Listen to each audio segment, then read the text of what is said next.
उनकी जब आप कोई साधना करते हैं तो आपके साथ क्या क्या चीज़ें घटित होती हैं, आपको क्या दिखाई देता है, आपको क्या महसूस होता है।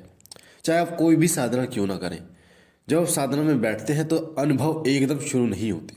ऐसा नहीं है कि आज आपने साधना शुरू की और आज ही आपको अनुभव होने शुरू हो गए। अगर आज ही आपने कोई साधना करी और आज ही अनुभव हो गए तो वो उस उपस्थिति में होता है जब आप जैसे हनुमान चालीसा का 100 बार पाठ करते हैं या आप सुंदरकांड का पाठ करते हैं, 21 बार पाठ करते हैं, तो उस उपस्थिति में आपके साथ ऐसा होता है कि रात को ही यानी एक ही दिन में आपको अनुभव हो जाते हैं, कई लोगों को दर्शन भी हो जाते हैं।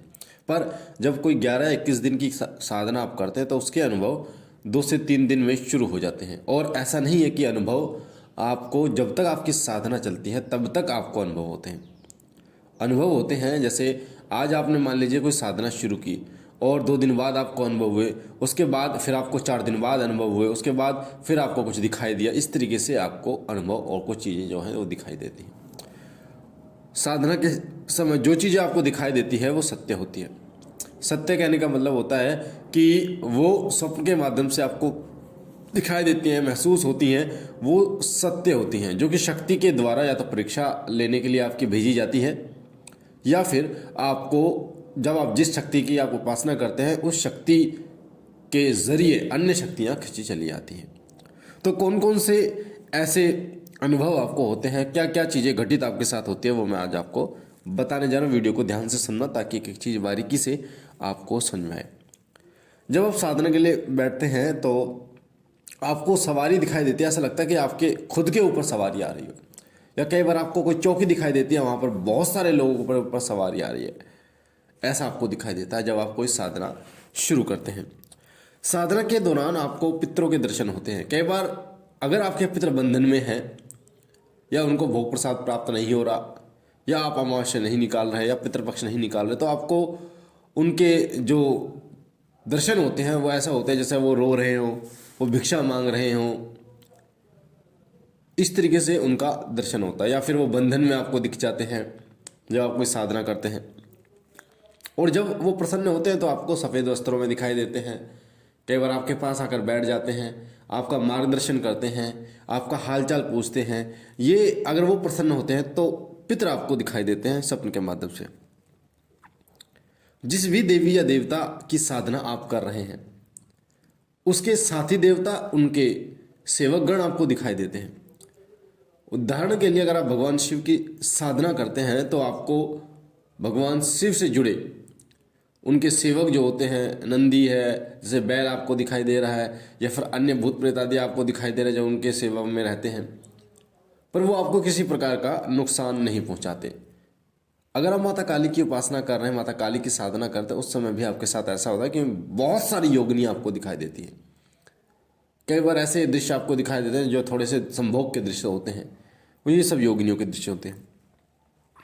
तो उनके साथी देवता या फिर उनके सेवक आपको दिखाई देते हैं जिस समय आप साधना करते हैं। कई बार जिस देवी या देवता की आप साधना करते हैं उनका रौद्र रूप भी आपके सामने आता है।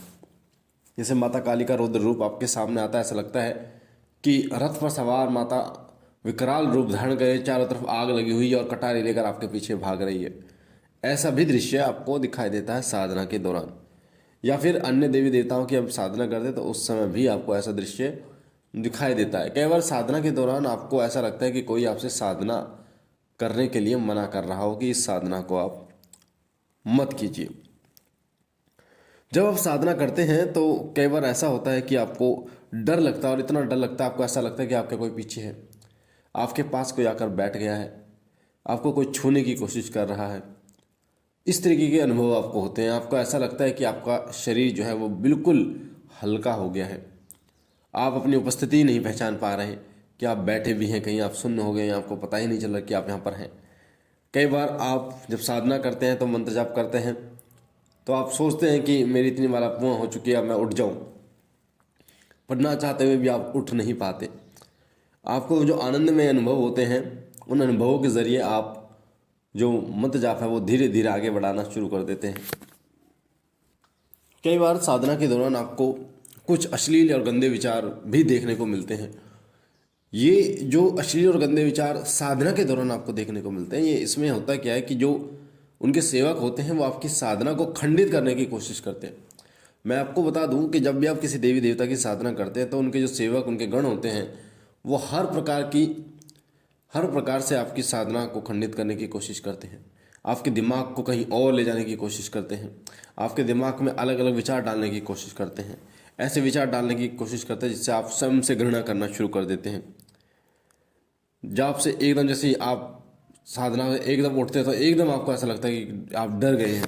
तो ये सारे अनुभव होते हैं जब आप साधना शुरू करते हैं।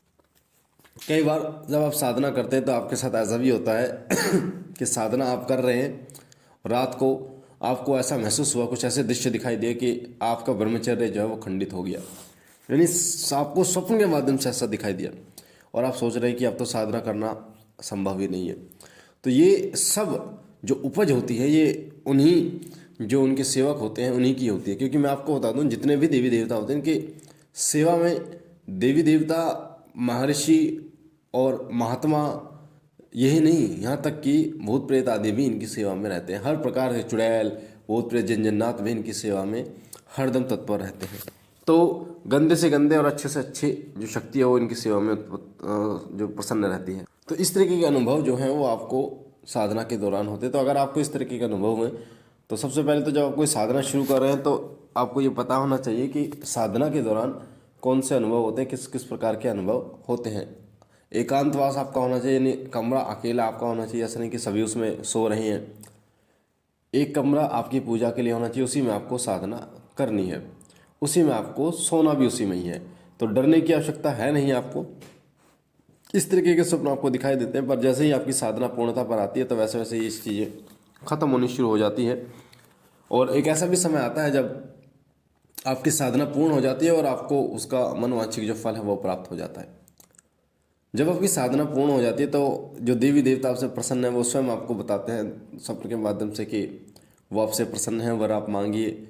आप स्वप्न के माध्यम से अगर उनकी कृपा मांगते हैं तो वो कृपा आपको प्रदान करते हैं। समाज कल्याण मांगते हैं तो आपको सवारी प्रदान करते हैं या फिर ऐसी शक्ति प्रदान करते हैं जिससे आप समाज कल्याण आप कर सकें। तो इस तरीके की वो आपको ये भी बताते हैं कि आप कौन सा मंत्र जाप करोगे तब वो हाजिर होंगे, कैसे आपको करना है। यानी सारी चीज़ें गुरु तो बताते, साथ ही शक्तियाँ जो आपको सारी चीज़ें बता देती हैं कि कैसे कैसे करने पर वो हाजिर होंगी। तो ये थी जानकारी कि जब आप कोई साधना करते हैं तो आपके साथ क्या घटित होता है, क्या चीज़ आपको दिखाई देती है। मुझे आशा ही जानकारी आपको पसंद आई होगी। अगर आप पहली बार हमारे चैनल में तो वीडियो के नीचे जो लाल कलर का बटन है सब्सक्राइब का, उसे दबा के चैनल को सब्सक्राइब कीजिए, बेल आइकन को दबाइए, घंटे के निशान को, ताकि जो जानकारी हम डालें वो सबसे पहले आपको प्राप्त हो। लाइक कीजिए, शेयर कीजिए और बहनों और भाइयों तक, ताकि और लोगों तक ये जानकारी पहुंचे जो लोग साधना करना चाहते हैं। उनको पहले ये पता चले कि साधना के दौरान उनको कैसे कैसे दृश्य दिखाई देते हैं। बाकी बाबा भोलेनाथ से मैं विनती करता हूँ कि बाबा आप पर कृपा करें, आपके घर पर कृपा करें, सदैव आपकी झोली बढ़ते रहे। हम मिलते हैं एक नई जानकारी के साथ, तब तक के लिए ओम नमः शिवाय, ओम नमः शिवाय, ओम नमः शिवाय।